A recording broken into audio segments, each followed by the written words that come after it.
கருப்பு உளுந்து யூஸ் பண்ணி ஹெல்த்தியாக அடை செய்கிறது எப்படின்னு பார்க்கலாம். அரிசி, சாப்பாடு அரிசி எதுவாக இருந்தாலும் 1 கிளாஸ் எடுத்துக்கோங்க. 1/4 கிளாஸ் வந்து கருப்பு உளுந்து தண்ணி சேர்த்து நல்லா கழுவி எடுத்துட்டு வந்துடலாம். காரத்துக்கு ஏற்ப காஞ்ச மிளகாய், தண்ணி சேர்த்து 6லேருந்து 8 மணி நேரம் நல்லா ஊறட்டும். ஸோ அரிசி பருப்பு நல்லா ஊறிடுச்சு, அரைச்சிக்கலாம். ஸோ 2 பேட்ச் அரைச்சிக்கலாம். சால்ட் கொஞ்சம் ஆட் பண்ணிக்கலாம். கருவேப்பிலை, துருவின தேங்காய் ஆட் பண்ணிக்கலாம். மிக்ஸ் பண்ணிடலாம். ரொம்ப தண்ணியாக இல்லாமல் அடை மாவு பதத்தில் அரைச்சிக்கணும்.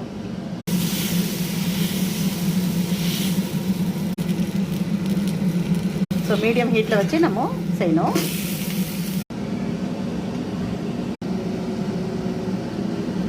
கருப்பு உளுந்து அடை ரெடி. ஸோ உங்களுக்கு பிடிச்ச சைட் டிஷ்ஷோட சர்வ் பண்ணலாம்.